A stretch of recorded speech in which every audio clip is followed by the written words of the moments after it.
History, Peace Movement webinars.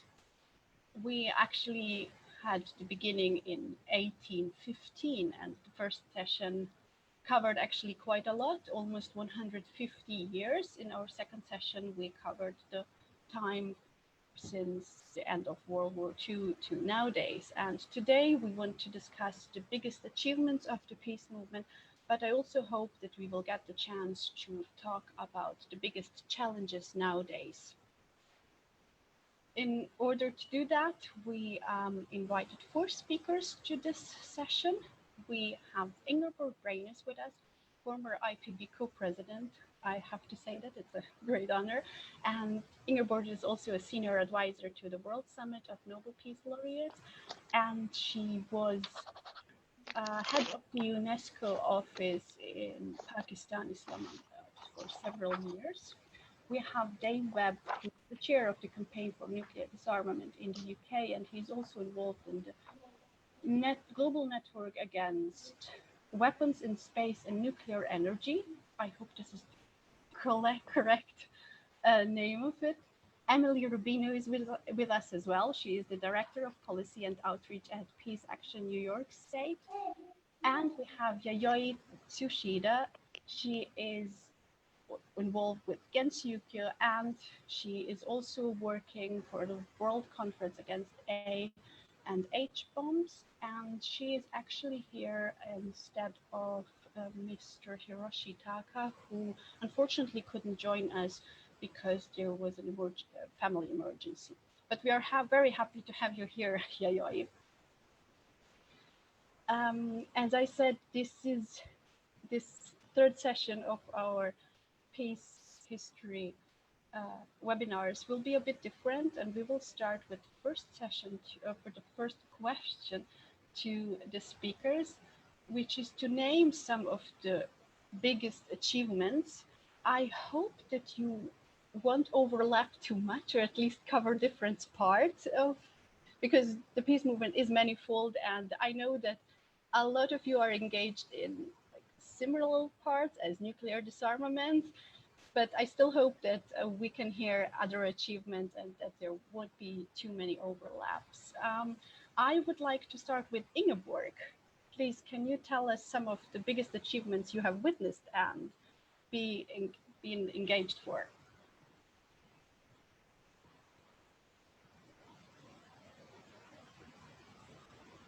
Oh, Ingeborg, you have to put your mic on. You're still muted.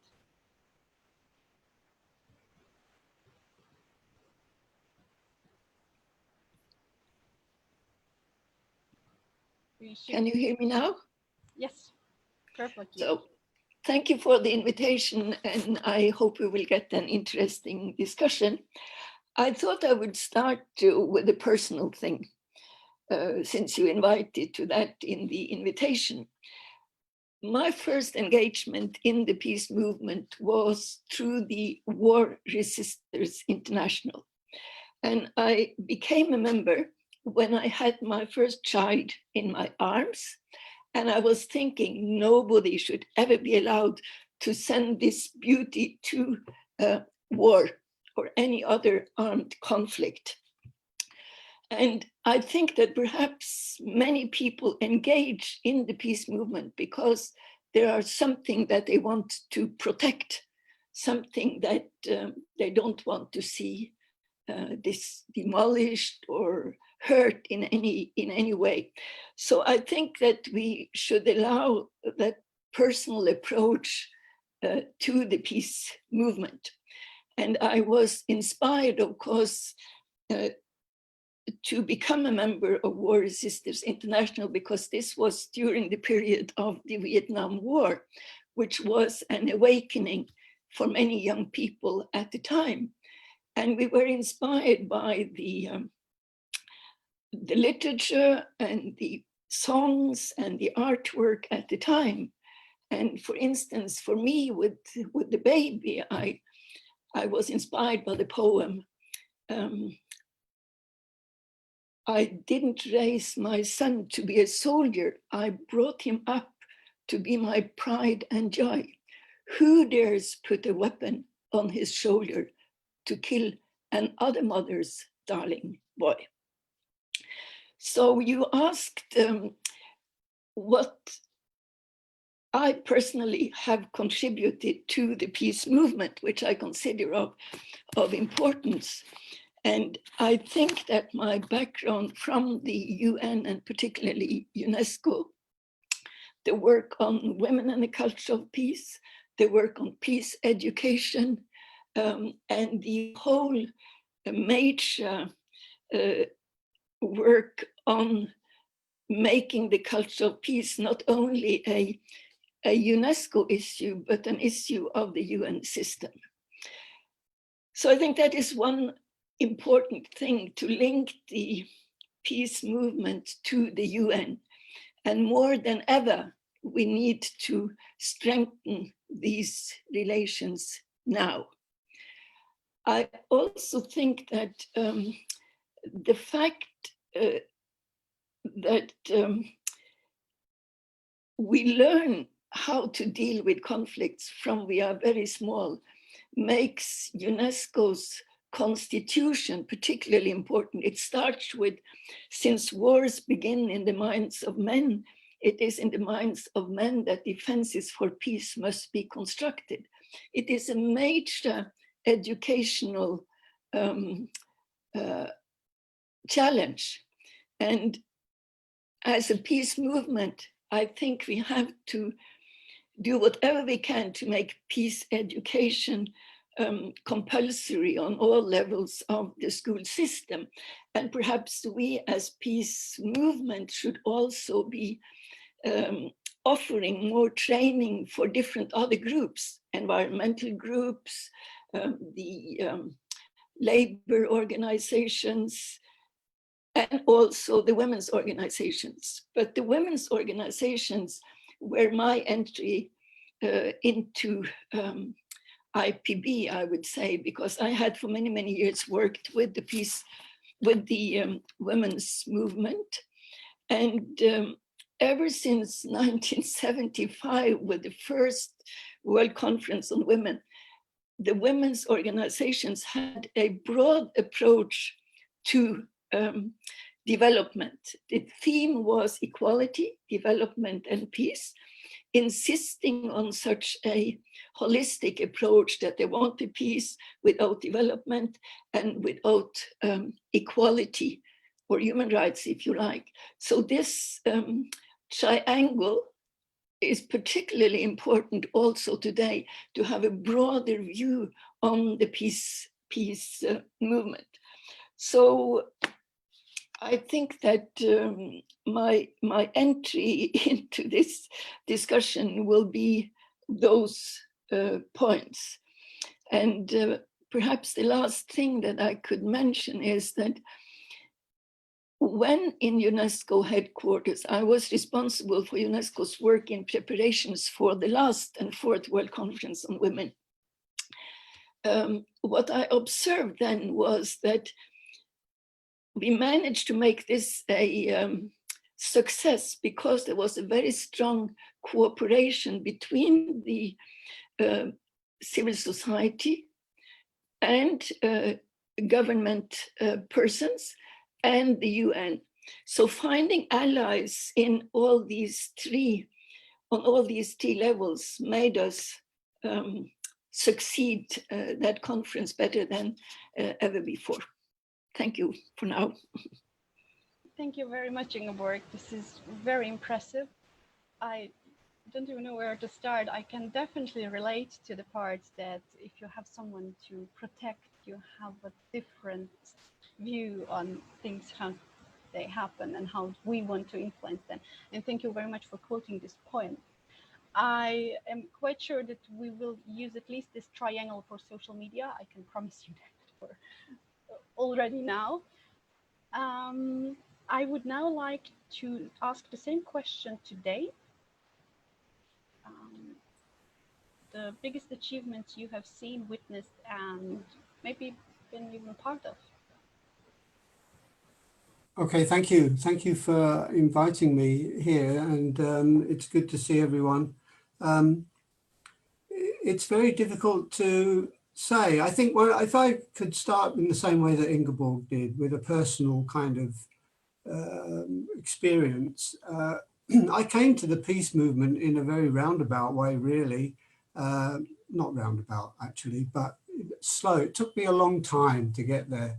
And that was mainly because I was a scientist, a physicist, and I thought that by doing science and physics, I could avoid politics and all that nonsense that goes on with people talking and all of that kind of stuff. And of course, that's rubbish. You can't avoid that. And it took me a little while to find that out. And in fact, it took me until I got a job with the Ministry of Defence in Britain, working there, to realize the kind of things that go on in that sort of environment, where what my job there was to assess from a scientific point of view. Basically, this was a long time ago, what the Soviet Union was doing in space, because I have a space interest and background. And I realized that what we were doing was putting a case forward. What we were expected to do was, what is the worst possible thing that the Soviet Union could be doing in space? Because we have to tell our so-called superiors that that's what they might be up to. And it didn't take me long to realize if we were doing that, then the Soviet Union was also doing that.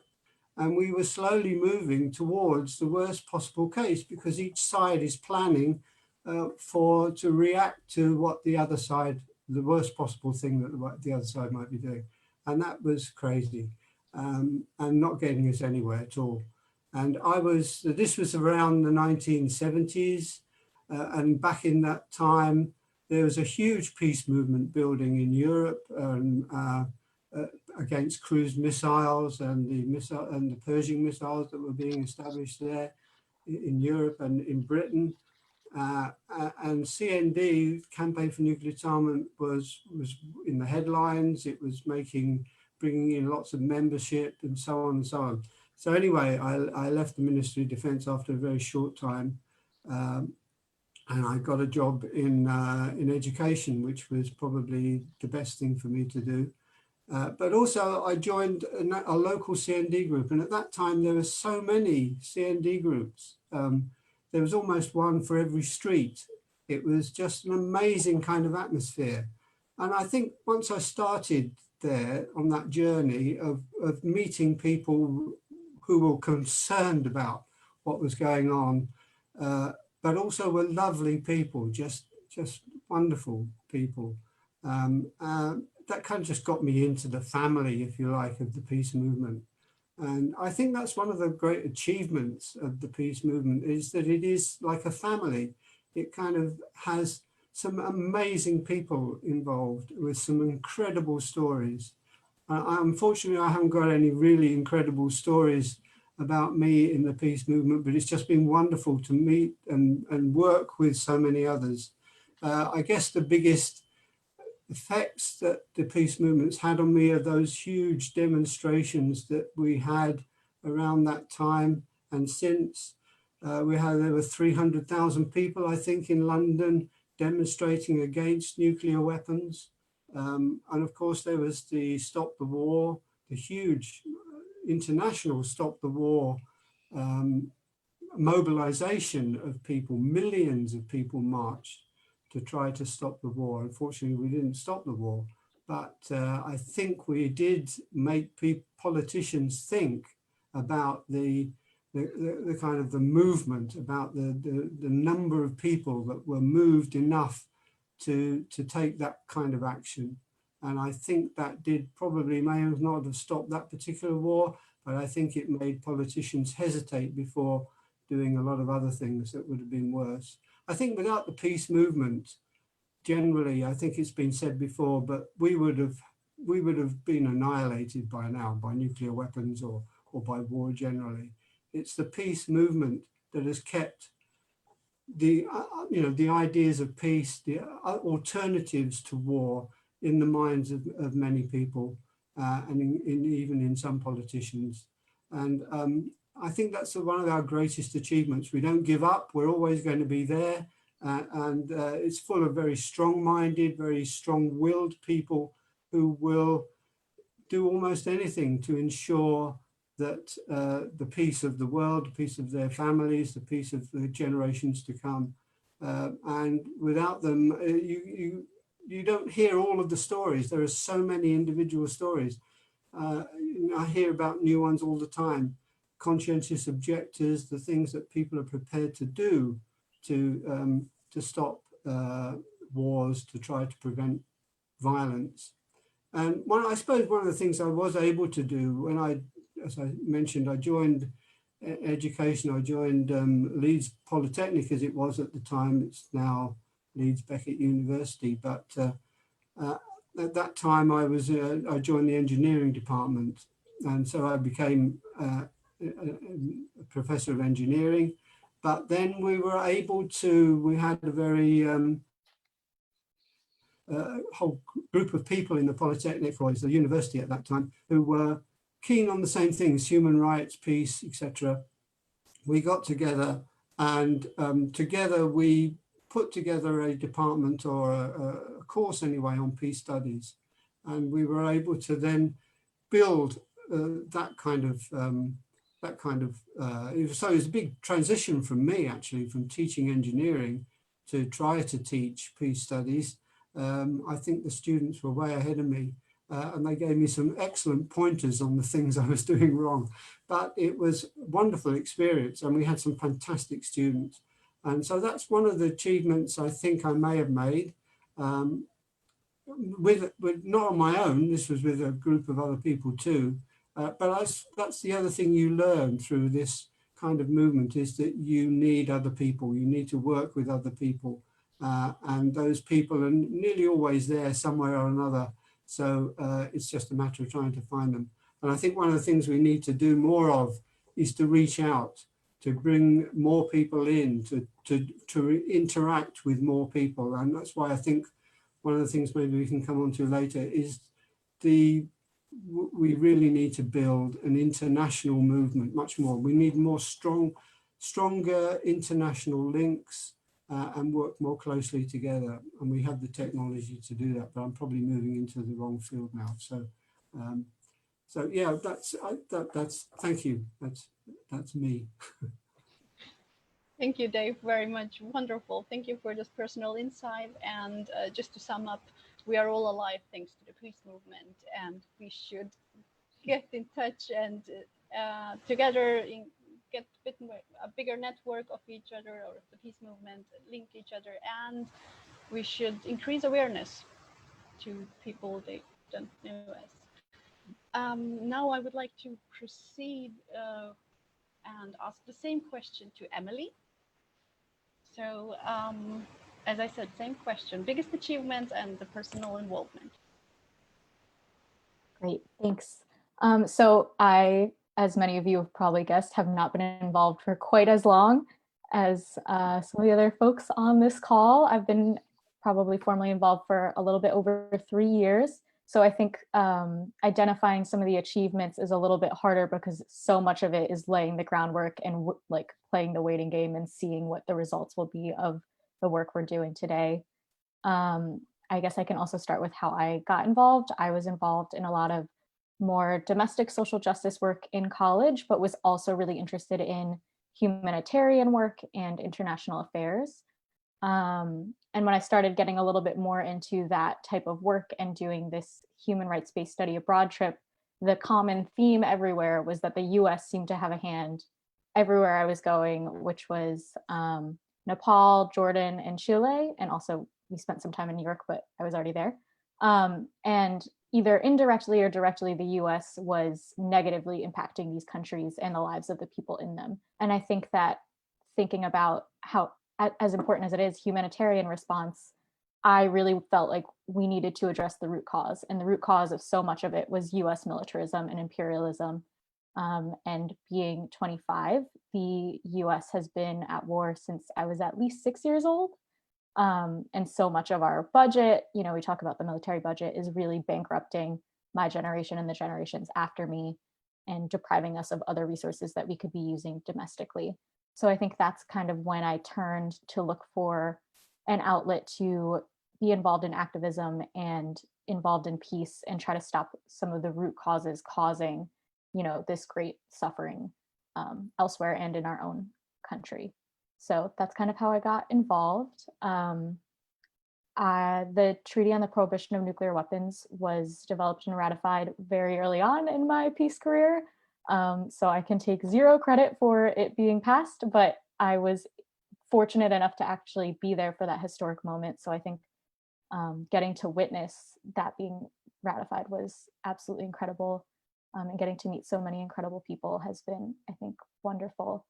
I think maybe personally what I can say in terms of my achievements in the peace movement is helping to build and educate a younger generation of peace activists. We're talking about this concept of building and how we need to be better at coalition building. And I completely agree. And we'll talk about that, I'm sure, in future questions. But I think that something I'm proud to be a part of is working with students, helping found student chapters, and trying to make the peace movement more accessible and appealing to a younger generation. So, yeah.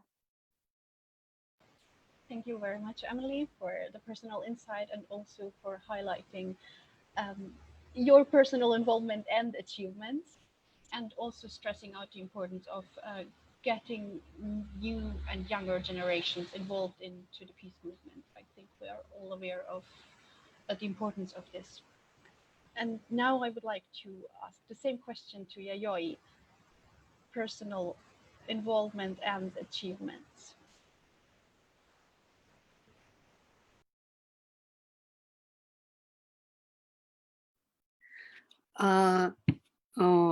Thank you for giving me this opportunity to speak about, I was not ready to speak about my personal, personal involvement in the peace movement. I thought that I should speak about the World Conference Against A&H Bombs and Japan's movement. So, I want to proceed. I want to proceed according to, my preparation. Yeah, the Japanese movement has for sure some achievements. So yes, please go ahead. Yeah. And I think before answering the first question, I think it's better to explain a little bit about the history of the World Conference, which I think will help you understand our movement. The World Conference was our major event to be held every August in Hiroshima and Nagasaki. And this conference was born from massive surge of the Japanese people against A&H bombs. It was triggered by Japan suffering from the damage of the US hydrogen bomb test conducted at Bikini Atoll in the Marshall Islands in 1954. Though Japan suffered from the atomic bombings of Hiroshima and Nagasaki in 1945, the Japanese people did not know horrendous devastation by the bombs because of a press code imposed by the US occupation force. So the Bikini incident put the Japanese people into a panic, and they spontaneously stood out against these weapons, collecting more than 31 million signatures for a total ban and the elimination of atomic and hydrogen bombs. So these people's movements led to the holding of the First World Conference Against A&H Bombs in 1955. In the same year, Gensuikyo, our organization, was founded. And next year, in 1956, the Hidankyo, the Japan Confederation of A&H Bomb Sufferers Organizations, was founded. Since then, our movement has carried on activities to achieve the three goals. First, prevention of nuclear war. Second, abolition of nuclear weapons. And third, support for and solidarity with the hibakusha, A-bomb sufferers. So since 1955, we have organized the conference every August in Hiroshima and Nagasaki. So therefore, I want to say that the biggest achievement for us is the adoption of the treaty on the prohibition of nuclear weapons. We have thought that nuclear weapons cannot be abolished without legal prohibition of these weapons.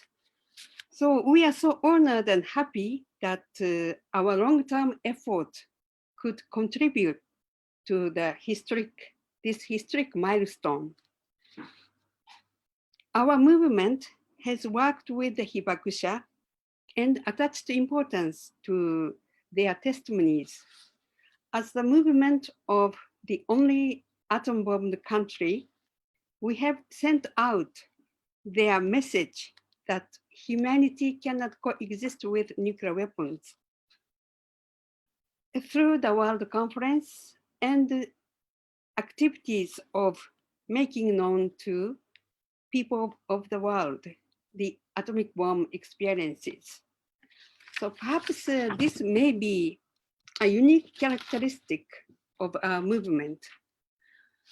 With the help of humanitarian consequences initiative taken by the government since around 2010, inhumanity of nuclear weapons was getting prevailing, which led to the adoption of the TPNW.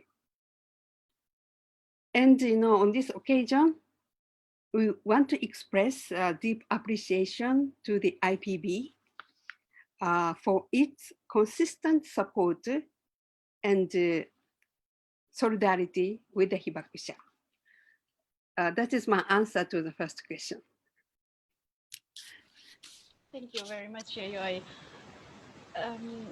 It is for us, we can relate to the importance of nuclear disarmament, not only for the Japanese people, but for everyone. And for IPB, the nuclear disarmament was always one of the biggest concerns. And I would like to take this opportunity also to remind of the advisory opinion of the International Court of Justice, which already in 1996 said that the use and the threat of use of nuclear weapons is illegal. So this is actually also not an IPB achievement, but in relation with the IPPNW and IALANA as well. And IPB has also awarded Hindakyo with the Sean McBride Prize this year as well. So we stand together and support the hibakusha, the survivors of Hiroshima and Nagasaki.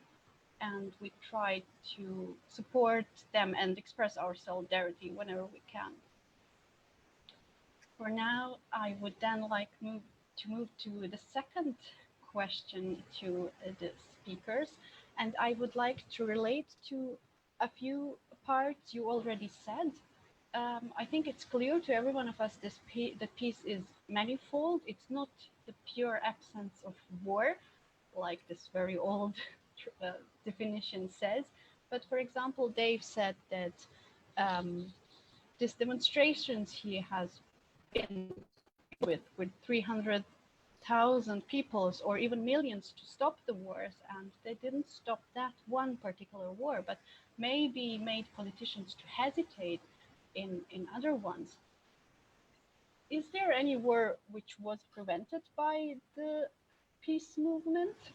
And on our poster for this session, we said, I can't believe that I'm still protesting this shit. So we are really protesting against a lot for a very long time. So what are the failures of the peace movement? This time I would like to start with Emily. What are the failures? What do you think? Yeah, I mean, I think failure feels like a harsh word, right? But I think that it's also something that we learn from. And I think maybe I can think of a few things. And you know, being part of the peace movement, I say this all with a lot of love. But I think that maybe in the US, at least, one of the failures of the peace movement is kind of what we're seeing globally is this reckoning of a history of racism and white supremacy and our complicity in it. So in the US, and I'm sure other places abroad, but I'll speak to where I am, the peace movement is very white. Leadership tends to be much older, usually men.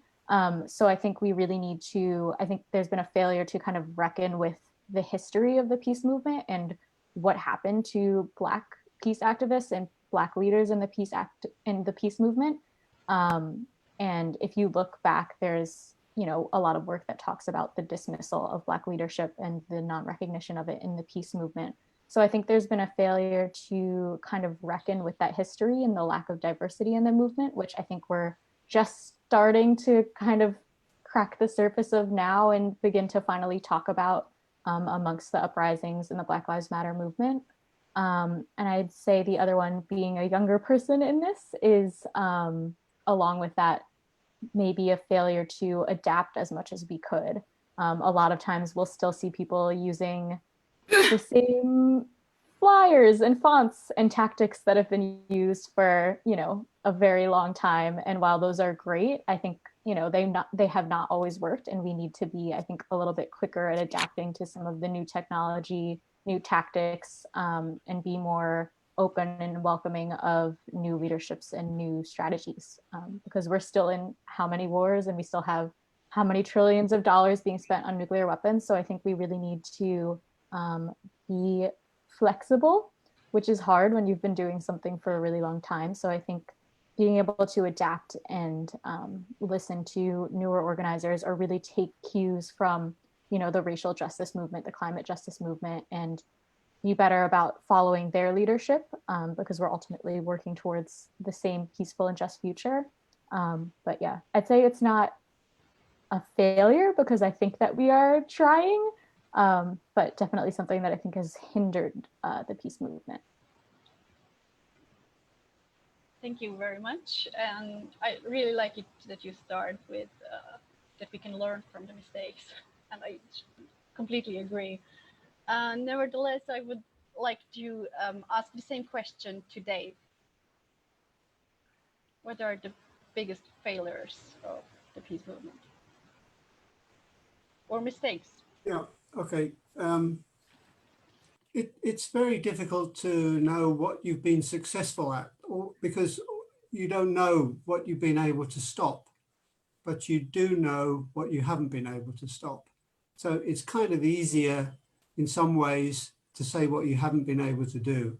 And we shouldn't really linger on those things too much, I think, because they can then start to make you think you're not really effective, you don't really, you know, need to be doing, you shouldn't be doing what you're doing or something.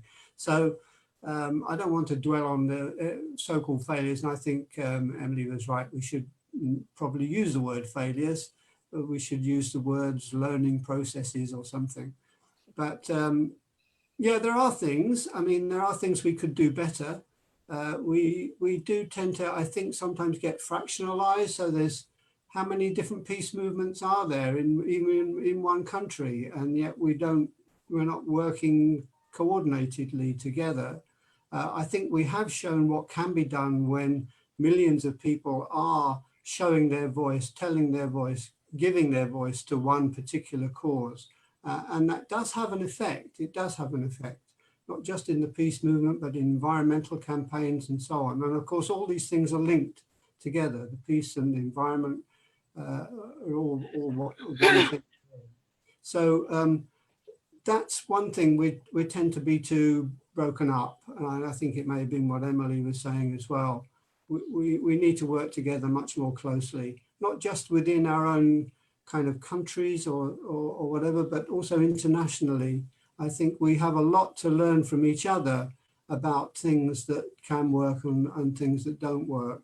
Obviously, societies are different, they run differently, and they have different mechanisms within them, but there are still the things that seem to be working in terms of the ICANN, for example, and the TPNW. The thing they focused on there was the humanitarian effects of nuclear weapons. And that did seem to grip people. That is something that people could understand. And the experiences of the Hibakusha were used extensively through that. So that was something. I'm talking about the successes now of the peace movement. But if we look at those things and see why things that we're not doing, why aren't we doing more of that kind of thing, perhaps? Obviously, also we need to emphasize the huge sums of money that's wasted on armaments and generating wars, which we only have to recover from afterwards, hopefully. So I think it is that kind of thing of not being able to work together as well as we should. We should have this one aim in mind, and that is to produce a peaceful and more secure world, and just kind of forget some of our other differences if we can, and work together towards that. Thank you, Dave. So you have actually indicated the stakes and already presented the solution for it. Thank you very much. Yayoi, what are the mistakes? Let's call them mistakes.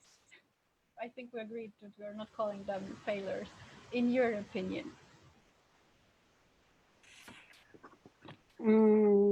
As far as I know, I don't think that there was such a big mistake or failure in our movement. It may be another characteristic of our movement, but our movement has been unwavering. Of course, we have faced with various challenges caused by the changes of the situation. For example, during the Cold War era, after the end of Cold War, including we had an unfortunate breakup of the World Conference in 1960s.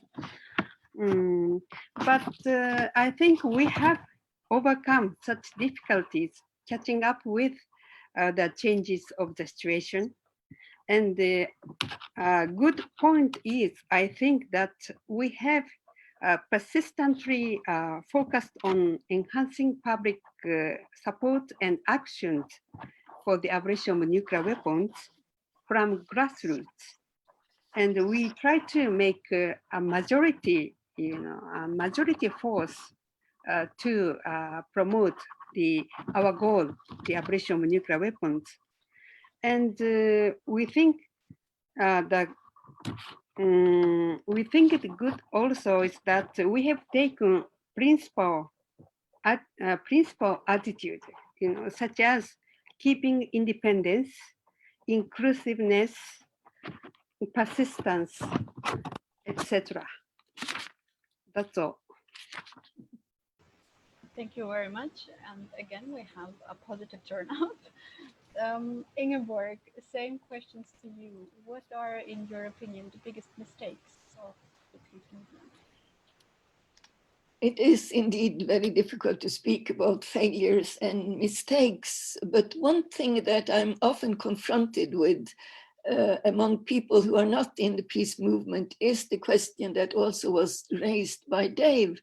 Why are there so many peace organizations? And wouldn't it be much better to have only one or only a few?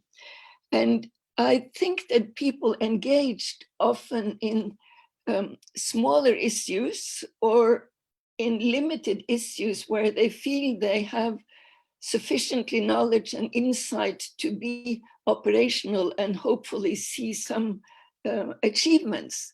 So I don't think we should have people into bigger organizations necessarily. But at the same time, I think that the international networks like IPB is extremely important, and that we should be able to strengthen the international networks through which we could assist the members, the individual or organizational members, by sharing information, sharing experience, encouragement, and also being a little ahead so that we could help frame or frame the major challenges that we are confronted with, because many people do not dare to enter peace organizations that are too broad and where they feel they are lost. As for the racist issue, I have never felt that, but as a white woman, maybe it's not so easy to feel that on your body, but there is some sexism in the system, in our system as well, and which is being diminished. And I'm proud that IPB over the last periods have had one man and one woman president. I think that broadens the view and takes away some old hierarchies that are not helpful. One thing where we can say we have not been good enough, and that is to raise money, because imagine all the things we would like to do if there were some more resources at our disposal. You know, in Norway, we have the Nobel Peace Prize, and Fredrik Heffermel, former vice president of IPB, has for many years now written books and articles on how the peace movement have not been able to get the benefit as was thought by the Nobel Peace Prize, that all this big money tend to go to people that have enough resources from before, and that we have not managed to get what seemed to be an agreement between Alfred Nobel and Bertha von Suttner, that we need this money for disarmament and for meetings and for making friendships. So that is a question that is often on my mind. How on earth can we manage, even though we are confronting the militarization that we see in so many countries? How can we, even though we have this confrontation, manage to raise money for our sake? So I don't have an answer to that, but it is something that we haven't managed to do, and we haven't managed the disarmament goal that we have either, even though we have insisted on that in order to have a decent development, we have to disarm. D for D, as we have worked on for many years.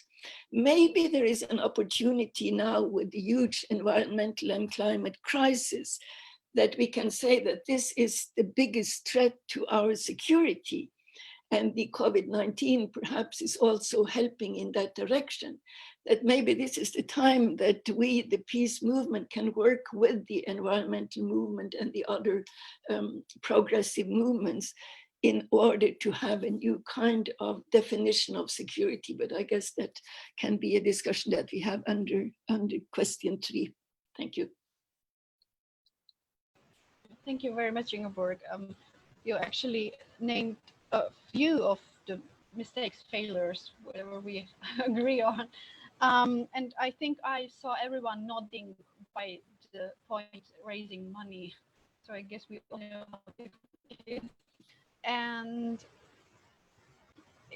I think all of you have mentioned a few points while answering this question, which was actually planned as to be a part of the next one, which should be the current challenges and what can we do better.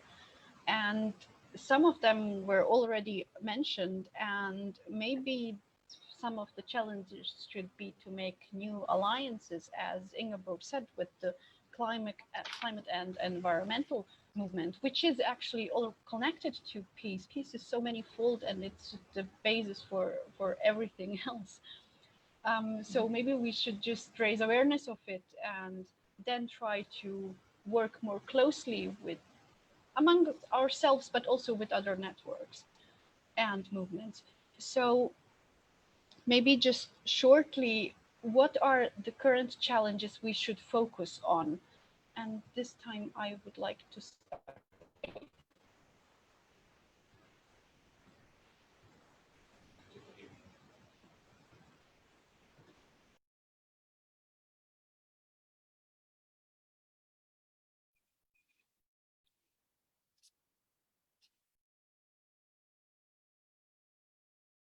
You're still muted, Yayoi. Yes, yes. Oh, my turn. Perfect. Yeah. You know, because we are the organization aiming at the abolition of nuclear weapons, our, you know, the toward next year, what we want to focus is that we will work for entry into force of the TPNW. And the next year, the 10th NPT review conference is scheduled to be held. So, you know, toward the NPT, we think we need to strengthen pressure on the nuclear weapon states to implement the obligation of Article 6 of the NPT and the agreements made by themselves to abolish their nuclear arsenals. For example, the agreement in the year 2000, 2010, like that. So, you know, we think in order to advance toward the abolition of nuclear weapons, as the movement of the able country, we need to continue to spread the Hibakusha's message and testimonies to raise people's awareness about humanitarian consequences of nuclear weapons and urgent need to abolish these weapons. In the World Conference Online, which we organized at the beginning of August this year, we felt very happy to hear that almost all the speakers, irrespective of government and peace movements, praised the Hibakusha's dedication and emphasized the increasing importance of Hibakusha's message. So we think that they have a special significance when our survival is threatened by nuclear weapons. And the second point we want to strengthen is that to expand cooperation. We think that expanding cooperation is the key to developing the movement. And from the origin of the World Conference, we think that Japan's movement against A and H bombs has a mission to be a national movement. So we have pursued cooperation to promoting the abolition of nuclear weapons. And since the year 2000, the World Conference started to invite representatives of the UN and national governments, which are very active for abolition of nuclear weapons. Through the World Conference, we could strengthen cooperation with them. And we're happy that now the roles of civil society is recognized in the UN and in NPT and in other fora of nuclear disarmament. And we also attach importance to strengthen cooperation with peace movements of the world. Of course, we really appreciate your cooperation and solidarity with us.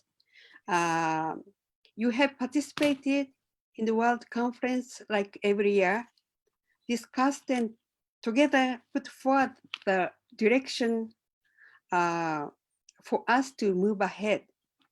Without your support and cooperation, the World Conference could not fulfill its role. And domestically, since 2016, when the Hibakusha Appeal signature campaign was launched, we made a special effort to expand cooperation, centering on the signature campaign. 45 organizations, diversified organizations have joined force to promote the campaign.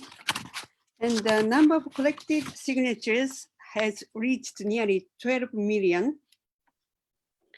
And the mayors and governors who signed the petition reached 1,270, which account for 70% of all mayors and governors in Japan. And resolutions calling on the Japanese government to join the TPNW were adopted at 468 local assemblies. And according to the public opinion poll, 65% say that Japan should join the TPNW. All these numbers show we could promote cooperation with local governments and wide range of organizations and individuals and build up public opinion from grassroots to urge the Japanese government to join the TPNW. And in order to change the politics of the Japanese government, we are strengthening cooperation with political parties, in particular opposition parties. Now, all of them support TPNW and call on the government to join it. And the next task that we should promote is that we think that we have to get the participation of young people in the movement.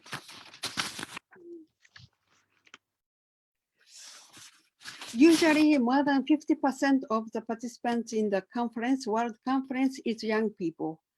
When they listen to the Hibakusha stories, young people are moved and start thinking what they can do for peace.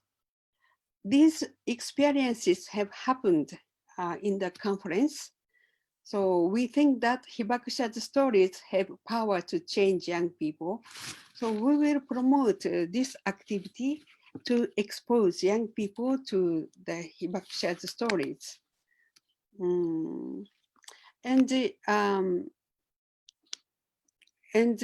know, now under the COVID, under the coronavirus pandemic, we think we have to make various approaches to get people, in particular young people, interested and involved in the movement. First, we think it's important economic approach. In the midst of a coronavirus pandemic, there is a growing call that priority should be given to such issues as climate change, healthcare, and welfare services, which are critical for protecting people's lives and safety. This can serve as a spur to further developing our movement. In spite of the fact that many people are economically affected by the pandemic, the Japanese government has refused to cut the defense budget, which has reached a record high and continues the bulk buying of US weapons. And we also pursue the way to cooperate with climate change activists. We already invited a speaker from the environment movement at the World Conference online in August, and he spoke about how military has affected to destroy the environment. So, through these ways, we want to expand cooperation with a wide variety of movements and organizations, and we have to spread the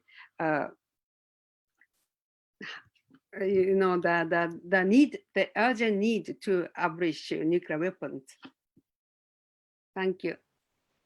Thank you very much, Yayoi, for reinforcing the need of closer cooperation between different movements and hoping or working on the entry into force of the TPNW, stressing out the importance of the involvement of young people and the importance of the Hibakusha stories. And I know that Rieko and Joseph are on the call here with us, and I would just like to say, as we are talking about Hibakusha stories, there is this wonderful book just recently published on the history or of this personal story of Mr. Taniguchi Sumiteru, who unfortunately died a few years ago. The book is called The Bomb on My Back, which is one great Hibakusha story of a person who engaged and devoted his life to abolish nuclear weapons. So this could be one of the stories which could inspire young people to get involved and engaged against nuclear weapons. And just to build on what Emily said on non-discrimination movement, I would like to mention that IPB second laureate this year of the McBride Peace Prize is the movement Black Lives Matter. So we acknowledge the need of non-discrimination, and we reinforce the statement that human rights are equal and apply to everyone. And we wish to support them in this fight, and that's why IPB is awarding the Black Lives Matter with the McBride Peace Prize this year. So now I would like to move on with the same question to Ingeborg. I know that you already addressed some of the challenges, but maybe just to sum up, please.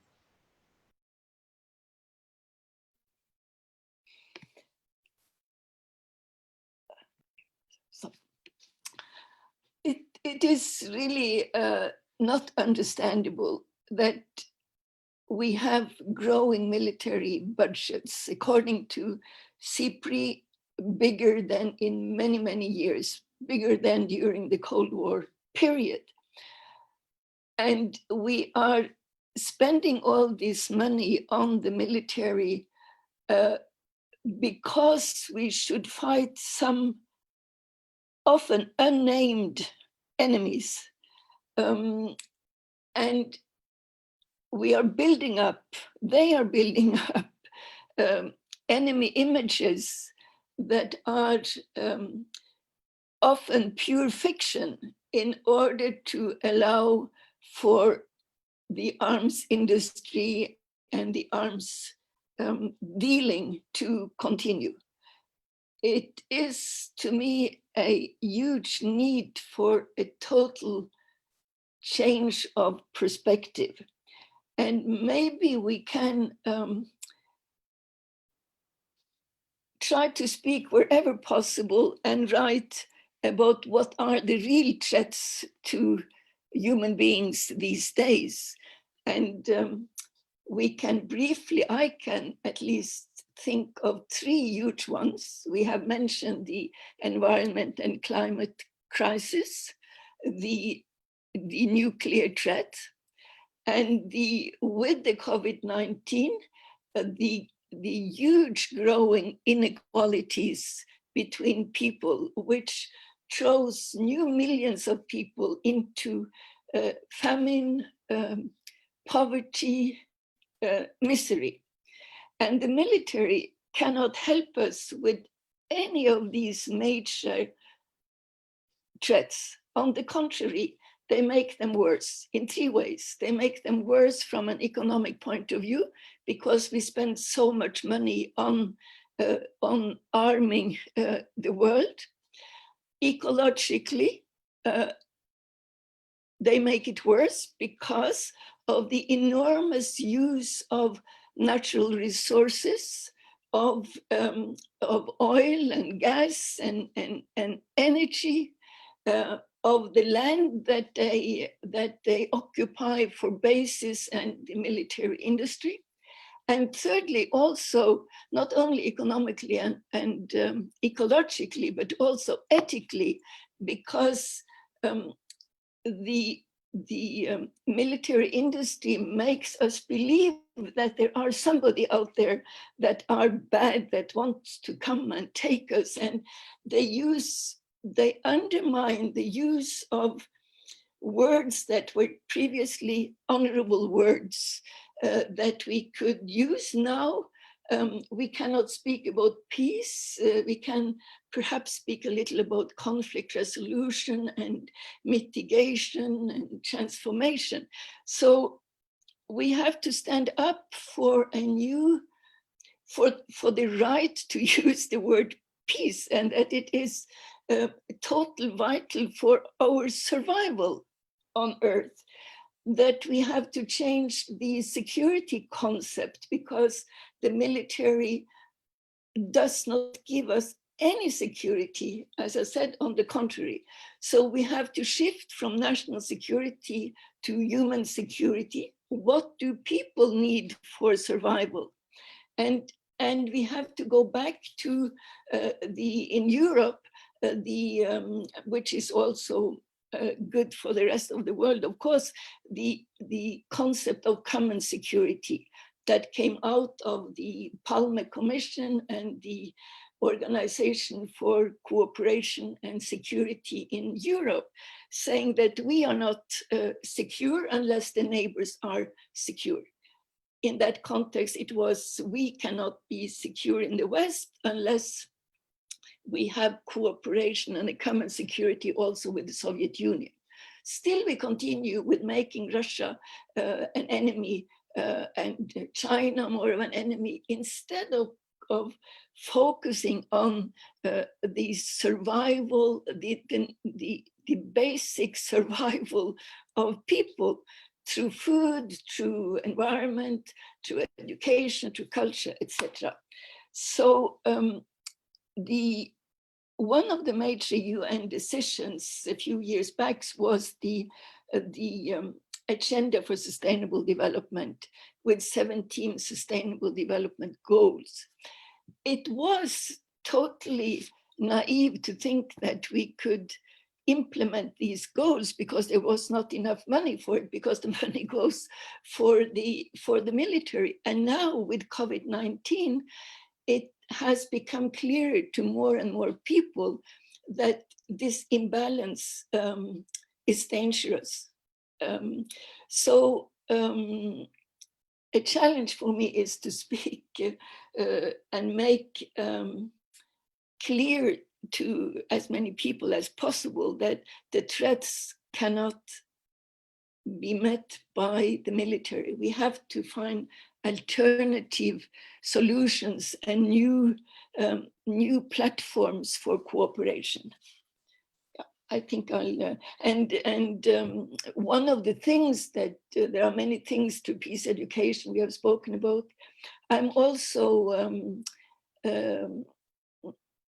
positively inclined towards the Quakers' suggestion for peace tax, that we pay our tax, but the part of it that normally goes to the defense budget in the different countries should be redirected for use for peace purposes. I also think that we need more peace institutions, strong institutions, not only peace research but also I think peace departments or peace ministries would be good, because there would be a voice in the governments that are coming up with the alternative voices. We had huge discussions on this in Norway when we got an ministry for the environment, saying that the rest would not deal with the environment if we had one environmental ministry. But I think that it has proven to be a good thing, and I would like to see also peace ministries. Yeah, thank you. Thank you very much, Ingeborg. I really like the idea of having peace ministries. Okay, the other ones we call actually defense ministry or foreign affairs, but a peace ministry. I really like the idea, and yeah, we should maybe put it on our agenda and see how we can deal with it. But just to rely on the first part you said, I really have here to quote our current co-president, Lisa Clark, who says that the third biggest threat to society is growing inequality. So it's basically also what you said. And she also adds that while explaining this, that it's not even a shame anymore to say it or to be aware of it. And this is something we really have to fight and stand up against, growing inequality. So there are voices within the IPB already, at least being aware of this fact and trying to tackle it. And talking about the work of IPB, we are preparing a project on common and human security for the next few months, maybe even years. Now I would like to move on and ask the question to Dave, because I would like for this part to have Emily at the end to sum it up from a new generation's perspective. So Dave, please. Okay, thank you. Yeah. Well, a lot of things that I was going to say have been said, of course. And I'm really looking forward to see what Emily has to say, because one of the important things that's been said is that we need to get more young people involved, and we need to encourage them. And I think one of the things that I'm not particularly good at, people my age perhaps aren't particularly good at, is understanding that young people have different perceptions of things. They work in different ways. So we in our groups, sometimes in our peace groups, we get a bit depressed that there aren't that many people coming to meetings. But then, you know, if you've been to as many meetings as I have, it's not surprising that people don't come to meetings, because very often they're very long, they're very boring, and not very exciting. The exciting things are doing the actions, are actually doing something. And I think that's what young people see. And we have new technology now to help us to plan and organize together without necessarily having these long, boring meetings where everybody sits in a hall and has to listen to whatever's going on. So we do need to find more exciting ways of working together, I guess. I think the thing that has been a problem is that nuclear weapons have actually been around a long time. For example, wars have been around a long time, and people will always say, well, you'll never stop wars. You know, it's like part of our nature, human nature, which is nonsense. It's, you know, who's to say that's part of human nature? It's just what we have done that for a long time. Doesn't mean to say we have to carry on doing it.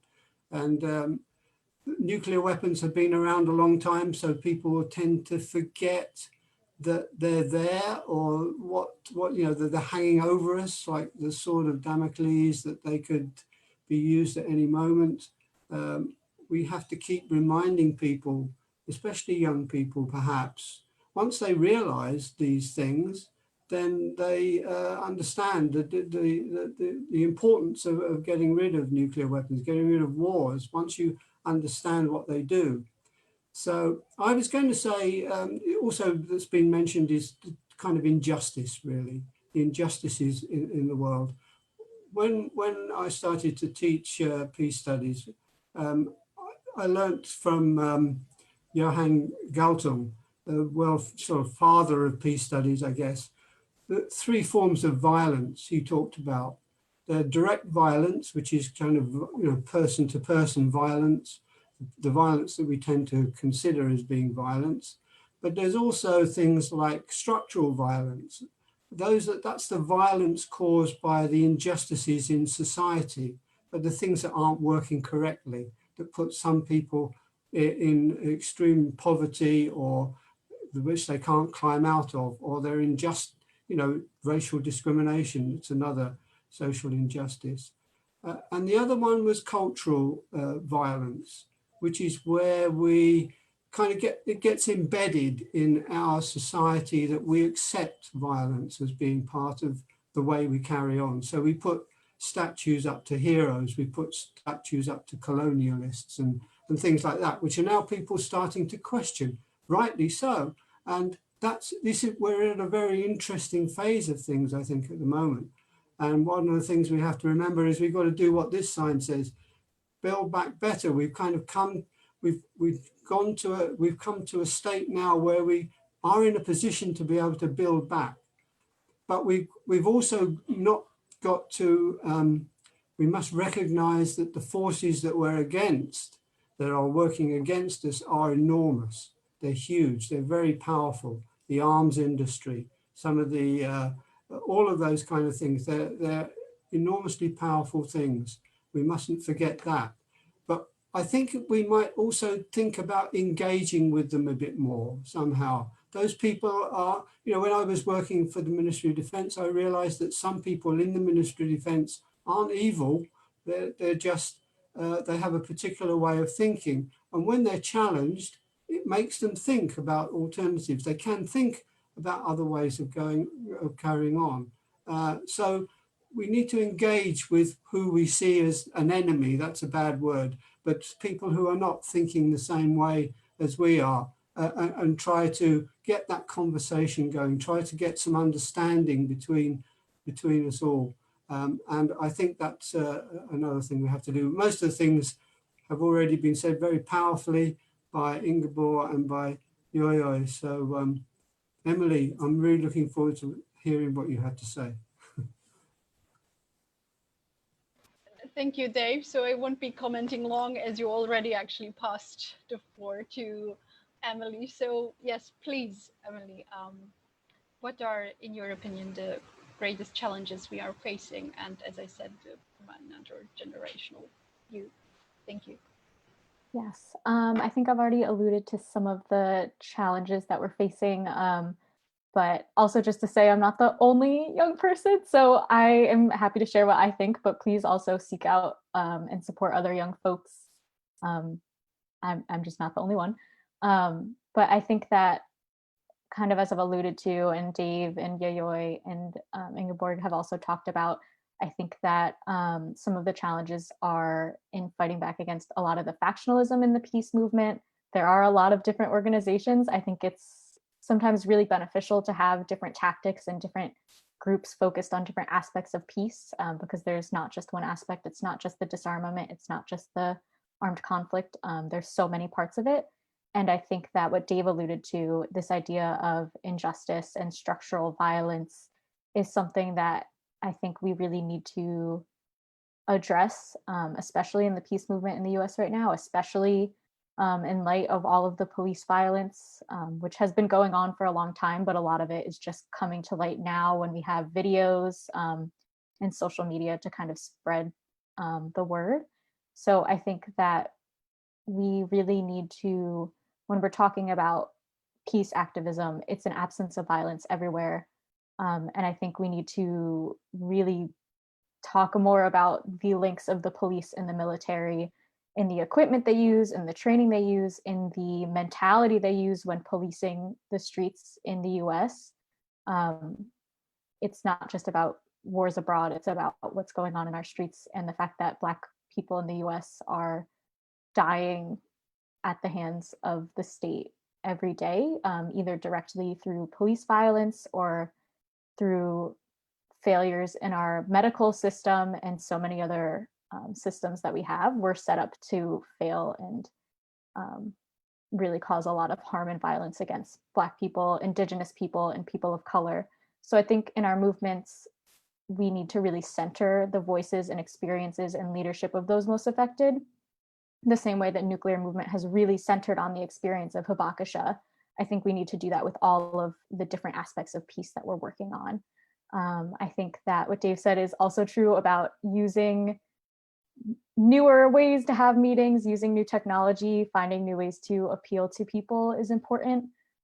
Everything is on social media these days. There's been a lot of, I think, especially Instagram right now, infographics on Instagram talking about different issues is really important.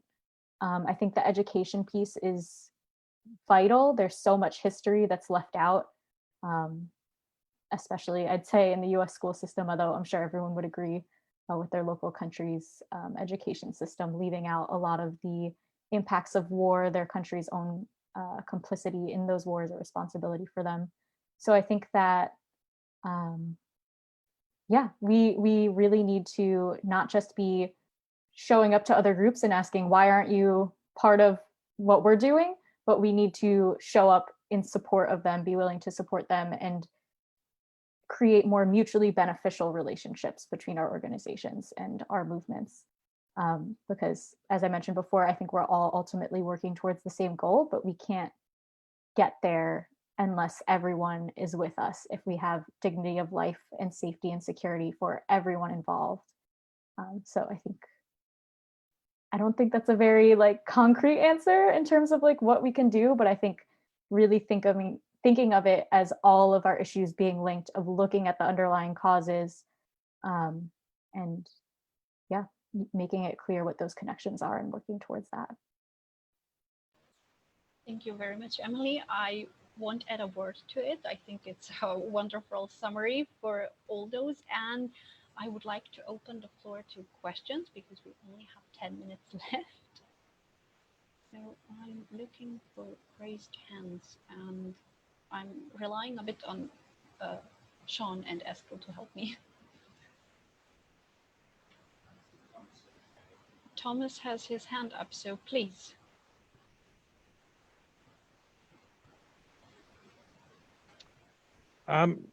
Right, hello, thank you very much for brilliant talks. This is a philosophical kind of comment. I'm involved with Philosophers of Peace. It's directed mainly to Ingeborg, but also everyone else, Dave and so on, everyone really. Okay, I want to start by just saying there was a chap called David Adams who was tasked at UNESCO to build up the culture of peace. And I was involved with a conference with him a few weeks ago when he told the following story. He was asked by UNESCO to get the culture of peace flagged really high. He was a paid staff member. Every department of UNESCO got involved. Education, culture, everyone was involved. But the scientists refused to participate. The hardcore scientists at UNESCO, who are in charge of science policy planning in different countries, they boycotted the entire Culture of Peace program. And he told me, I was shocked. There was a meeting when he called the scientists to come and say, why are you boycotting the Culture of Peace program? And he gave a little speech, 20 minutes, about why it's important science should be involved in the culture of peace. And they said to him, well, I'm sorry, if we do that. No, they got up and walked out of the room, right, in the UNESCO building. They got up and walked out of the room rather than even answer him. He was shocked. And he said to them in the corridor, they were waiting for him outside. They said, look, David, we love what you do, but science has to be ethically neutral. All the journals, all the publications, everything science does, the entire apparatus of modern scientific expertise is premised on ethical neutrality. If we come out doing what you're saying, we'll all be out of a job. So anyway, he told this story and I was shocked, but it fits with my analysis. I don't think the peace movement or the anti-nuclear weapons movement or any of us are going to win until we challenge this hegemony of science in our global culture. Scientists get the money, the funding, the jobs, the prestige, the academic appointments. They define what is knowledge. And, we have to challenge this. I'm doing that as a philosopher. I'm writing a book about science and ethics and policy and mathematics, because to me, mathematics is the core discipline of science. And as long as they get away with it, you see, the military budget, people are making these weapons. Scientists invented nuclear weapons. They're making the new range of weapons now. They're now doing information warfare, cyber warfare. They get huge salaries to do all this stuff. And we, the peace movement, have to get wise to challenging this hegemony by science and remind scientists that actually science is supposed to be a peace project. Right? When I worked at the University of London, I worked with scientists who were for peace. So that's really my little thing. And the question to Ingeborg is, did she know of this story? Was she working at UNESCO when David Adams was there? Has she heard this story before? Because I was utterly shocked when I heard it.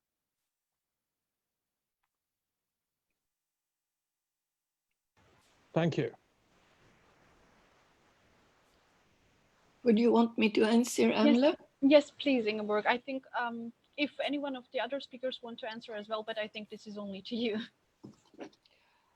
Quickly, we were 3 directors on the Cultural Peace program in UNESCO.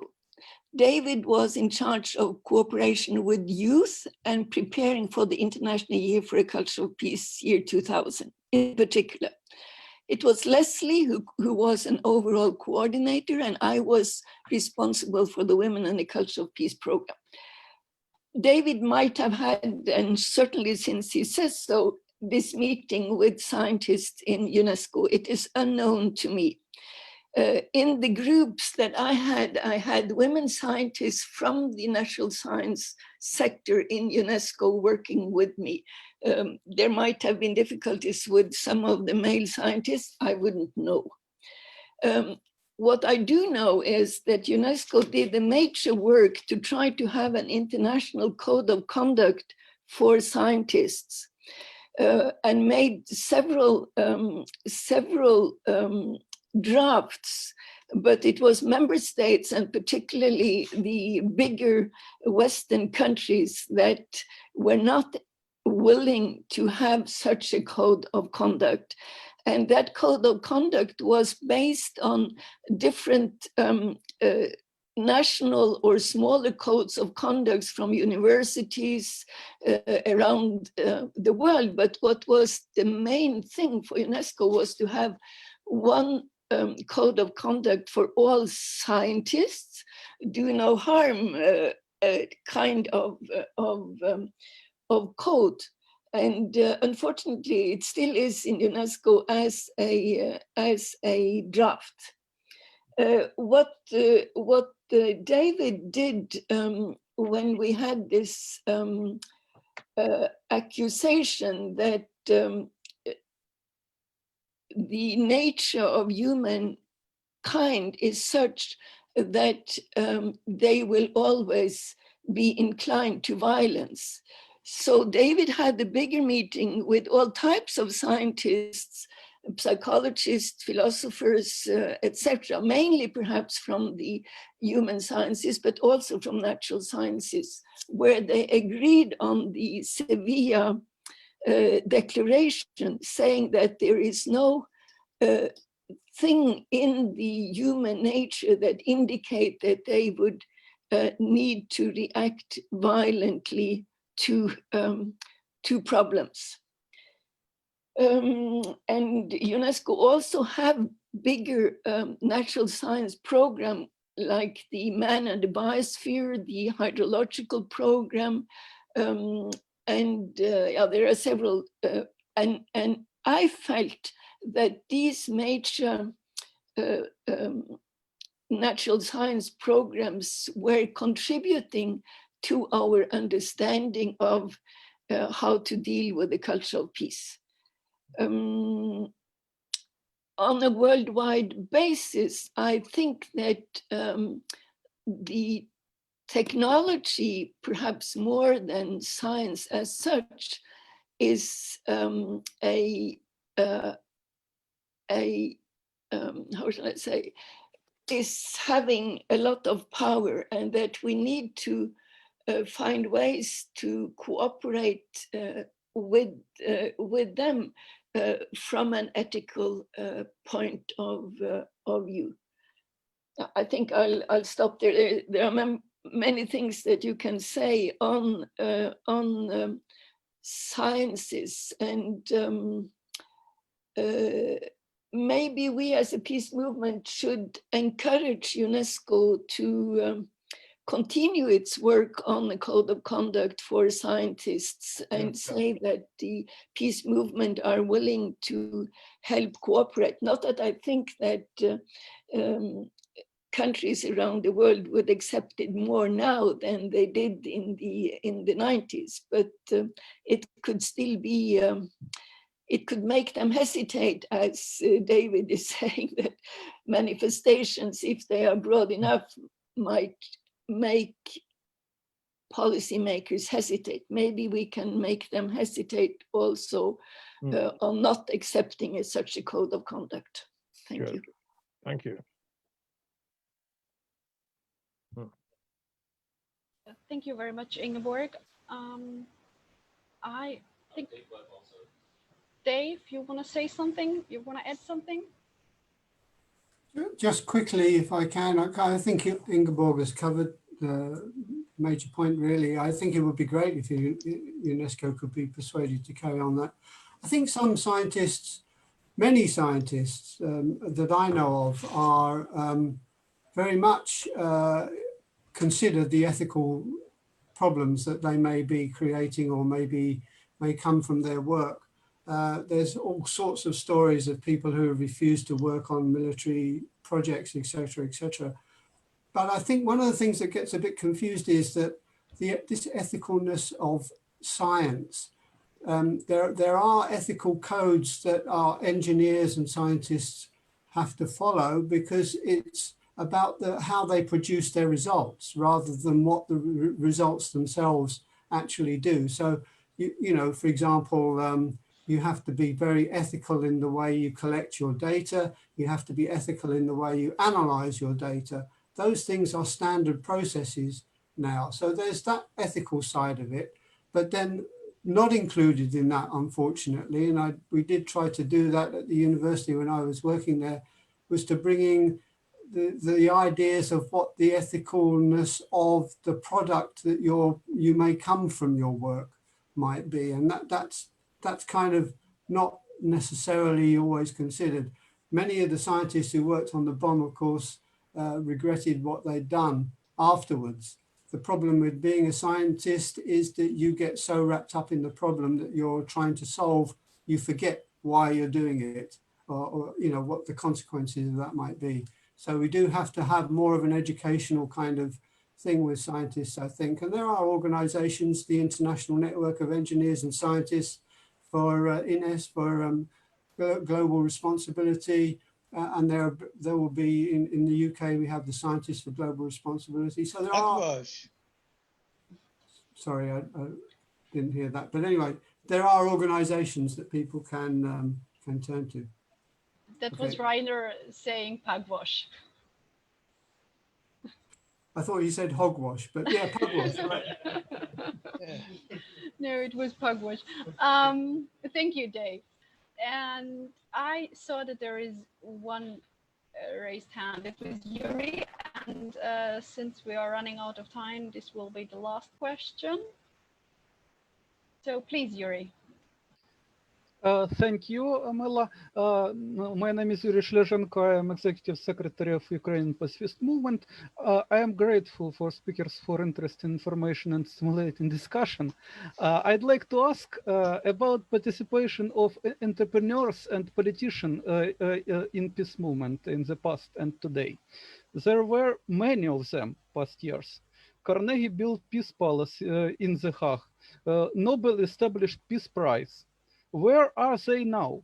why there is no great pacifist figure in the world newsfeed, showing personal example of merit for warmongering populists and oligarchs of the third world countries?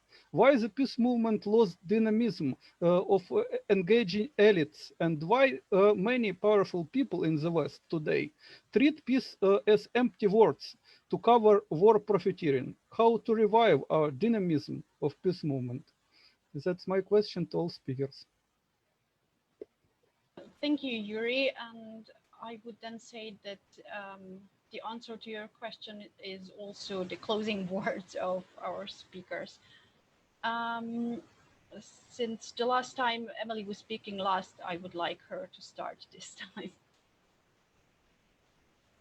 Sure. I think that similar to what's being said in the comments around scientists is money. I think a lot of politicians are scared that if they're pacifists and speak out, our political system is two-party and based on a lot of funding from corporations. I think there's a fear that if they speak out against it, they won't get reelected. They won't get big money from corporations to help with their reelection campaigns.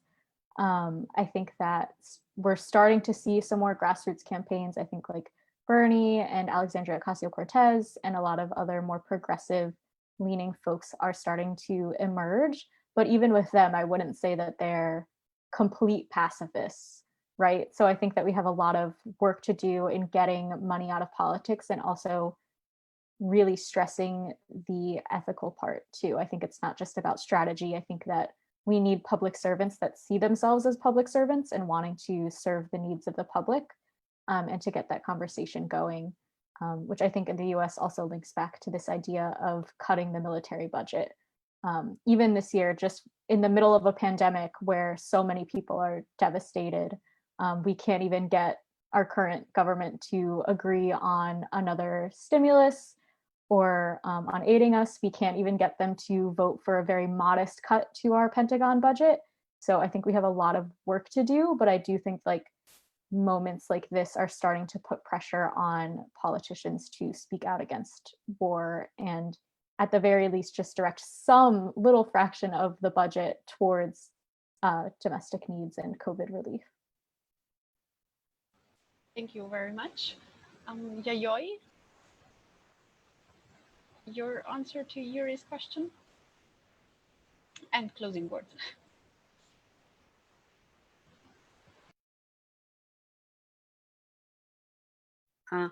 I don't know, what I want to say will be an answer to his question, but,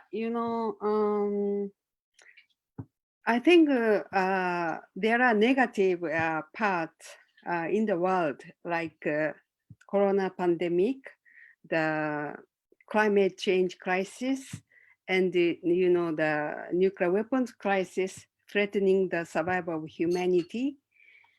But at the same time, I think there are possibilities and opportunities for us to change the current situation, to overcome the current crisis. I think people are getting to know the serious situation of the earth and the danger of the world. And I think they are getting united and they are working together beyond, their areas of, activities. So we think, we are not so pessimistic, and we think we can make a change to the world. And today we have a good news that Prime Minister Abe, announced to resign because of his sickness. We really want to drive into the corner to make him resign, but he will resign because of his sickness.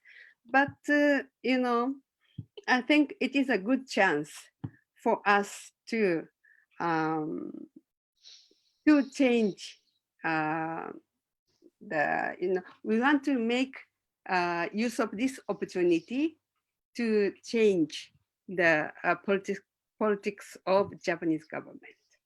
Thank you. Thank you, Yayoi. I think that the news of Abe's resigning is also shared in the chat, and we will then pass it around and share with you the interesting comments in the chat.